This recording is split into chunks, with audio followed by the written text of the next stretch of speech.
Hey guys, welcome to the channel. This is my 2024 Tesla Model 3, and in this video we might be selling this car.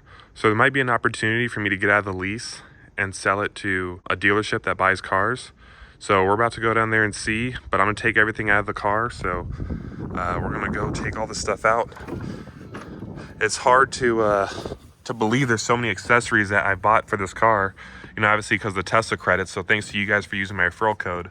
By the way, link is in the description if you guys want to get a discount on your Tesla or get some free full self-driving or something. But I'm going to take all these accessories out. Oh, we got UPS making a lot of noise. And the reason I'm taking all these accessories out of the car is because I might get another Model 3. Right now, I don't know if it's going to be a used performance, a new performance. I don't know. You can see I took out all the all-weather stuff because they didn't pay for that when I got the car, so they're not getting it when I bring it back in. But yeah, I got pretty much everything out. Take this stuff out. I got the all-weather trunk liner out. And I'm going to take out the all-weather floor mats and put the carpet ones back in. So I'm going to do that. Guys, it's crazy. You don't realize how much stuff you have till you take it all out. So I got all the door guard things, put the carpet mats back in, took off my cover for the glass roof. Here's the front. All cleaned out the glove box. So yeah, I'm ready to sell this thing, so hopefully we can. These are all the little accessories and everything I took out of the car. So yeah, quite a bit of stuff. Lots of accessories you can buy for Teslas. All right, guys, we are cruising in the Tesla. We got autopilot doing its thing, full self-drive. But yeah, we're headed down to the dealership. Let me give you guys a little bit of reasoning behind this decision. Again, assuming everything goes through. So obviously I won't post this video if it doesn't go through. So I guess I'll just talk as if it did go through. So my thought process is this.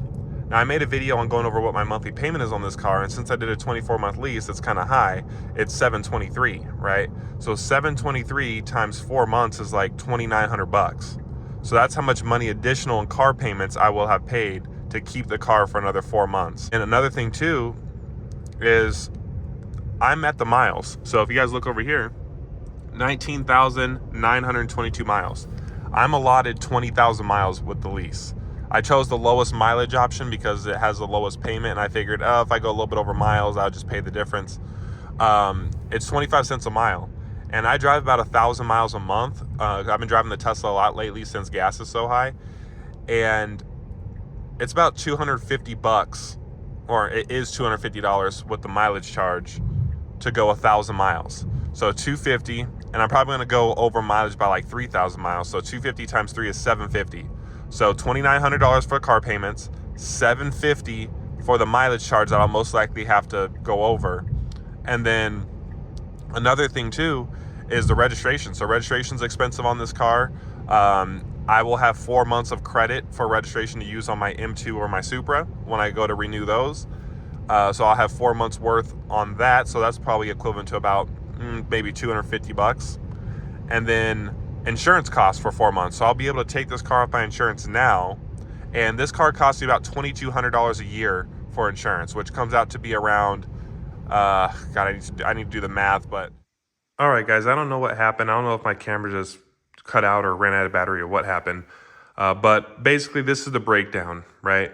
So if I were to keep my Tesla to term, which would have expired August 7th, these would have been my remaining payments, $2,892 worth of remaining payments.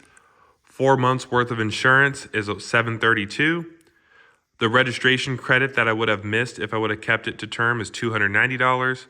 And the estimated over mileage charge, because I'll probably go over by 4,000 miles, because like I said, I drive about 1,000 miles a month, that would have been about $1,000.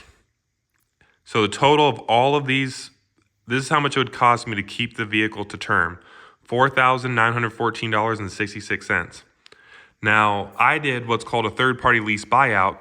I got lucky because my lease was through Santander, and at first I was disappointed because I was like, oh, Santander, I mean, because I work in the car business, I'm like, that's for bad credit, blah, blah, blah. Again, nothing against anyone with bad credit, but you know what I mean. Santander is one of the only, or actually I think it is the only one of Tesla's lease partners that allows you to do a third-party lease buyout. So what that means is that a third-party dealership like CarMax, Echo Park, AutoNation, they can actually buy out your vehicle from you because there's a payoff, there's a dealer payoff. So this was the dealer payoff on my Model 3, it was $33,859. The vehicle was worth $34,200 to Echo Park. So I got $340 check cut back to me for getting out of my lease early. And with the money that I saved in not paying for the lease to term, I saved myself a total of $5,255. So if you could get out of your lease early, 4 months early, get into a newer car, something that you like better, like a Model 3 Performance, hint, hint, and save $5,000, I mean, that's kind of like a no-brainer. So I got out of the lease early. I'm not going to keep it to term. The car's gone. It's been gone for a while now. I just been waiting to post the video. And we're probably going to get a Model 3 Performance. Stay tuned. I'll keep you guys updated on that. But yeah, I mean, that was literally a no-brainer. Even one of my coworkers did the same thing with his Tesla because it was also through Santander. Now, if it's through any of the other banks, US Bank, Tesla Financial, Ally, none of them allow this. So I actually got really lucky that it was leased with Santander. But with that being said, that's the dollars and cents behind it. So I loved my Tesla. There was nothing wrong with it. But if I could save all this money to get out of it early and then get into a Performance, that's what I'm going to do. So stay tuned, guys. We got a Performance hopefully coming on the way. I don't know when this video is going to be posted, but definitely stay tuned for that because that's going to be very exciting. And we're going to have more Tesla videos, more race videos, all kinds of fun stuff coming in the future. Before we end the video, I want to show you guys the new garage setup. So we got the Supra, the M2, which was already kind of set up this way anyway, but we got no Tesla in the driveway. I have my Charger over there coiled up. I got my little Tesla sign and it is ready to go for a new Tesla. But right now, man, I'm stuck with an M2 and a Supra. What am I gonna do? I'm just kidding. No, I'm very blessed, very happy. But I will say this, daily driving the Supra, I've been daily driving it for about, I'd say about a month now. This car is not that fun to daily drive. It's a great car. I love it. It's a ton of fun to drive. I love the way it sounds and handles. But as a daily driver, let me tell you, I was missing my Tesla. It's just not nearly as convenient and comfortable. You know, the Tesla, there's just so much more room inside. Like, again, I understand this is a two-door sports car. It's like buying a Miata and then complaining that it's not spacious enough. But I didn't buy this car to daily drive it. I bought it to be an additional car for fun and content, just like with the M2. Tesla is so much better for daily driving. And I think I'm gonna rock 3 cars again like I was with my Long Range for a little bit, but I think I'm gonna probably get rid of either this car or the M2.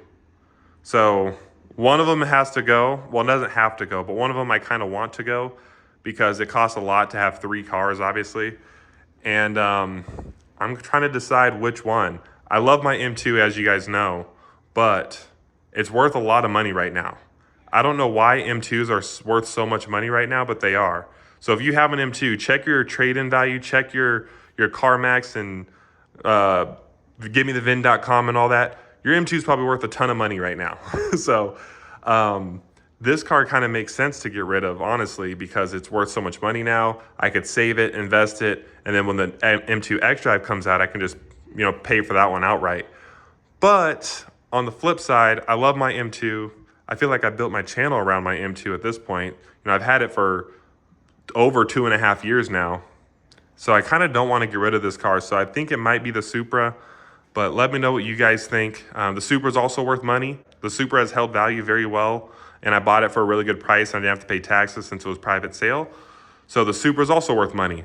So both of these cars wouldn't be a bad car to get rid of because I think the 3 cars thing just kind of don't want to do that. Maybe I'll rock it for 2 months so I can enjoy all 3 of them. But yeah, I'll probably get rid of one of them and then the Tesla will get a spot in the garage like my Long Range did for a little bit.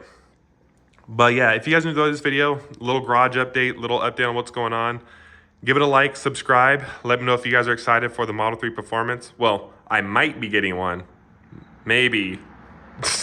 No, I'm getting a Model 3 Performance. I'll just let you guys know. I'm getting a Model 3 Performance. It's coming in like 2 weeks. So I'm very excited for that, and hopefully you guys will be too. Share your thoughts in the comments below. Don't forget to give this video a like, subscribe for more content to come, and I will see you in the next one.